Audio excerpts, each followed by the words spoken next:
Jagadguru doctor Pitamaha Patriji அவர்களுக்கும் திவ்யாத்மா சொரபர்களாகிய உங்கள் அனைவருக்கும் கூட எமது இதயம் கனிந்த வணக்கத்தினை தெரிவித்துக் கொள்கிறேன் மாஸ்டர்ஸ். இன்றைக்கி நாம் the untold story of Sita, அதாவது சீதாயனம் என்ற புத்தகத்திலிருந்து பார்க்க இருக்கிறோம்.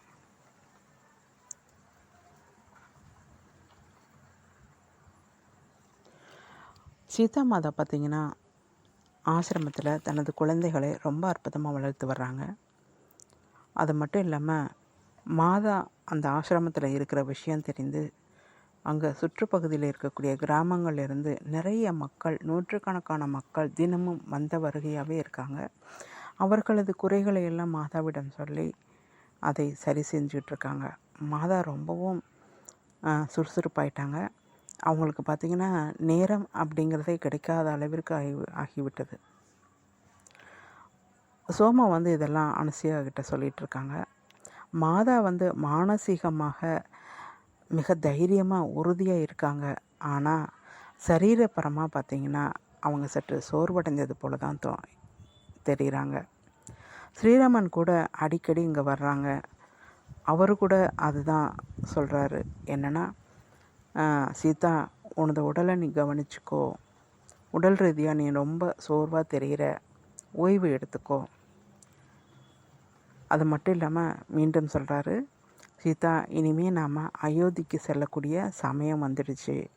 பிள்ளைகள் மீது அவருக்கு நினைவு வந்திருக்கு. இதுவரை தான் யார் அப்படிங்கிற ஒரு விஷயத்தை குழந்தைகளுக்கு தெரியப்படுத்தவே இல்லை. எப்போவுமே இங்கே அயோத்தியிலிருந்து ஆசிரமத்துக்கு வரும்போது ரொம்ப எளிமையாக ஒரு யோகி போல தான் எப்போவுமே உடை உடுத்திக்கிட்டு வருவார். ஆனால் அவர் எப்போவுமே தான் ஸ்ரீராமன் அப்படின்னும் அயோத்திக்கு மகாராஜா அப்படிங்கிற ஒரு விஷயம் குழந்தைங்களுக்கு இதுவரை அவர் காமிச்சிக்கிட்டதே கிடையாது. தானே, அதாவது குழந்தைகளுக்கு தானே தந்தை என்று தெரியும்.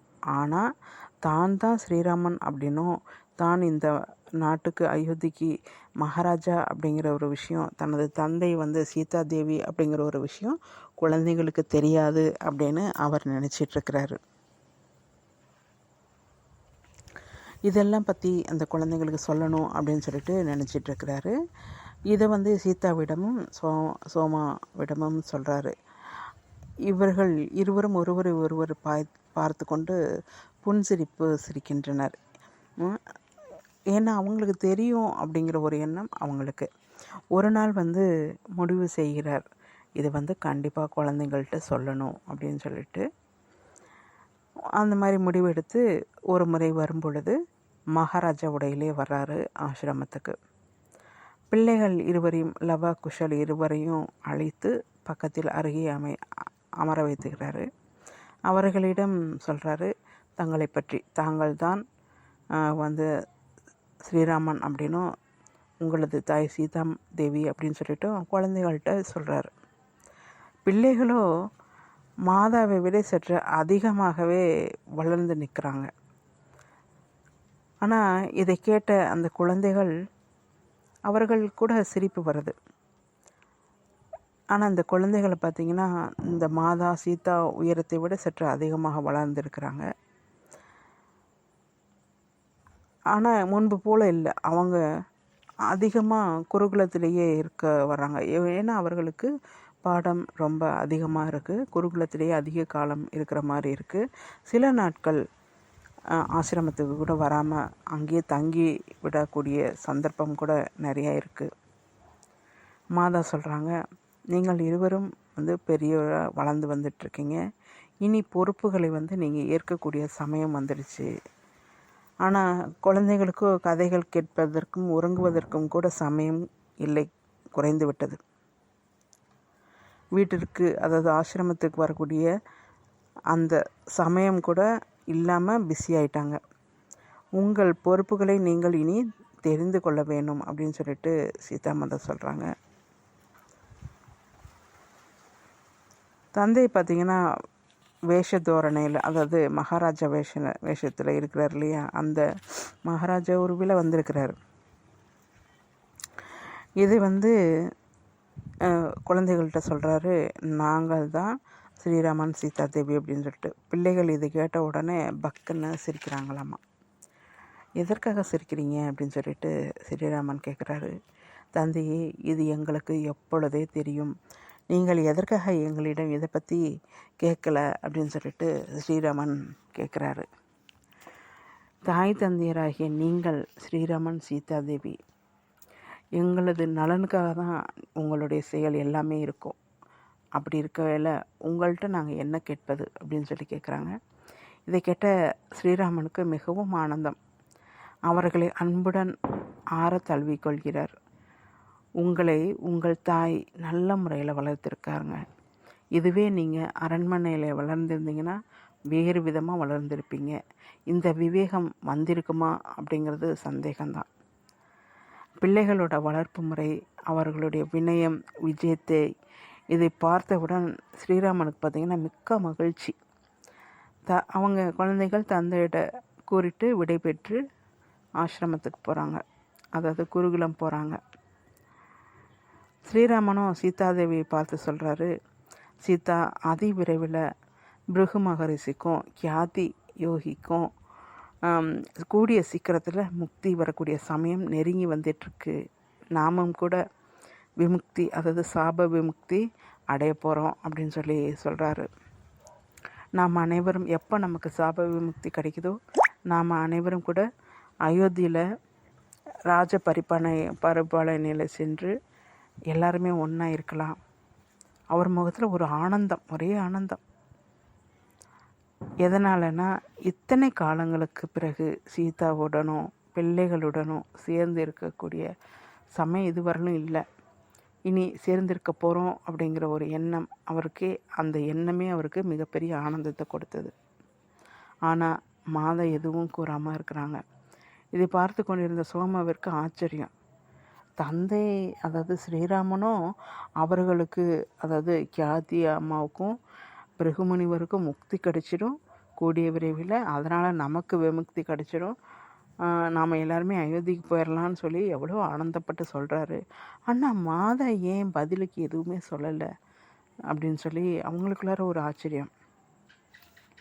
அதன் பிறகு ஸ்ரீராமன் அயோத்திக்கு கிளம்பி சென்ற பிறகு மாதாவிடம் வந்து சோமா கேட்குறாங்க, அம்மா, அயோத்திக்கு செல்வதில் உனக்கு ஏதாவது சந்தோஷம் இல்லையாம்மா அப்படின்னு சொல்லி கேட்குறாங்க.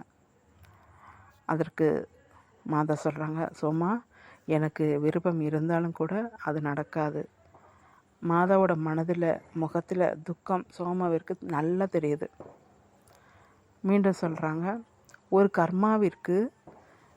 கர்மாவிற்கும் செயலுக்கும் கூட அதற்கேற்ற பரிணாமங்கள் கண்டிப்பாக இருக்கும். இது வந்து சோமாவிற்கு புரியல. உனக்கு விருப்பம் இருக்குது, ஆனால் அது நடக்காதுன்னு சொல்கிறீங்க, எதுவும் கூறாமல் அப்படின்னு சொல்லிட்டு சோமா கேட்குறாங்க, இது என்னம்மா சொல்கிறீங்க அப்படின்னு சொல்லிட்டு. இதை கேட்ட உடனே மாதா எதுவுமே சொல்லலை. ஒரு சின்ன புன்னகை மட்டும் வச்சுட்டு மாதா குடிலுக்குள்ளார போகிறாங்க. அடிக்கடி மாதா வந்து விவரம் கூற முடியாத ஒரு சுச்சுவேஷன் இருந்தாங்கன்னா இந்த மாதிரி தான், பதில் சொல்லாமல் ஒரு சிரிப்பு மட்டும் சிரிச்சிட்டு போவாங்களாம் எப்போவுமே. சில வாரங்களுக்கு பிறகு பார்த்திங்கன்னா மாதா வெட்ட வெளியில் சாயங்காலம் பொழுது குடிலுக்கு வெளியில் அமர்ந்திருக்காங்க. ஆகாயத்தை நோக்கி பார்த்துட்ருக்காங்க. எப்போவுமே அவங்க வந்து இரவு உறங்க செல்வதற்கு முன்னாடி ஒரு பானம், அதாவது மூலிகையோ இல்லது பாலோ ஏதோ ஒரு பானம் அருந்துவது வழக்கம். சோமா அவங்களுக்கு மாதாவிற்கு உண்டான அந்த பானத்தை எடுத்துக்கிட்டு வராங்க. வந்து பார்க்குறாங்க. என்னம்மா ஆகாயத்தில் பார்த்துட்ருக்கீங்க அப்படின்னு சொல்லி கேட்குறாங்க. அதற்கு மாதா சொல்கிறாங்க, சோமா, ஆகாயத்தை பாரு, ஆகாயத்தில் எவ்வளவு பண்டிகை, எவ்வளவு கொண்டாட்டம் நடந்துகிட்ருக்கு பாரு அப்படின்னு சொல்லி சொல்கிறாங்க. சோமாவுக்கு ஆச்சரியம். என்ன, ஆகாயத்தில் கொண்டாட்டமா, என்னம்மா சொல்கிறீங்க அப்படின்னு சொல்லி கேட்குறாங்க.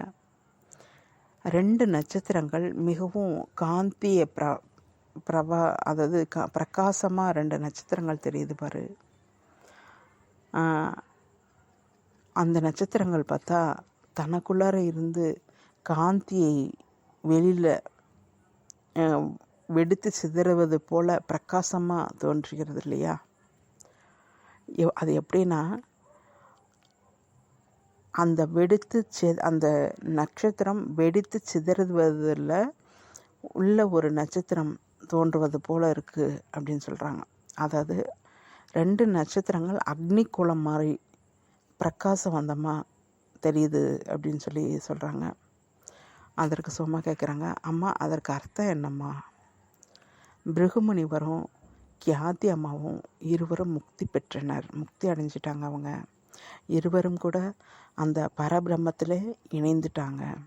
இனி அவர்களுக்கு எந்த ஒரு மாயா பிடிப்பும் இல்லை. பிறப்பு இறப்பு என்ற அந்த வளையத்தில் இருந்து அவங்க விடுபட்டுட்டாங்க. அதனால் நட்சத்திரங்கள், இந்த பிரம்மாண்டம் எல்லாமே கொண்டாடிக்கிட்டு இருக்கு. அவர்களில் முக்தியை கொண்டாடிக்கிட்டு இருக்காங்க. அதாவது பிருகுமுனிவரும் கியாதி அம்மா இவங்க இருவருடைய முக்தியை இந்த நட்சத்திரங்கள், இந்த பிரம்மாண்டம் முழுவதும் கொண்டாடிக்கிட்டு இருக்காங்க. அந்த திவ்ய உலகத்தில் கொண்டாட்டம் உனக்கு கேட்கவில்லையா, தெரியலையா உனக்கு சோமா அப்படின்னு சொல்லி கேட்குறாங்க. அதாவது மாதாவிற்கு தெரிகிற அனைத்தும் கூட சோமாவிற்கு தெரிய வேண்டும் அப்படிங்கிறது இல்லை. ஆனாலும் கூட சோமாக்கிட்ட மாதா பகிர்ந்துக்குவாங்க. இப்பொழுது நீ பார்த்தாயே அந்த நட்சத்திரங்கள் தங்களுக்குள் வெடித்து பிரகாசத்தினை கொண்டாடிக்கிட்டு இருக்காங்க இல்லையா, அதற்காகத்தான் நான் இவ்வளவு நாட்களாக காத்துட்ருக்கேன் அப்படின்னு சொல்லி சொல்கிறாங்க. அதுதான் சிக்னல் எனக்கு அப்படின்னு சொல்லி சொல்கிறாங்க. ஆசிரம வாழ்க்கைக்கு ஒரு முடிவு வந்துடுச்சு நீ அப்படின்னு சொல்லி சொல்கிறாங்க மாதா.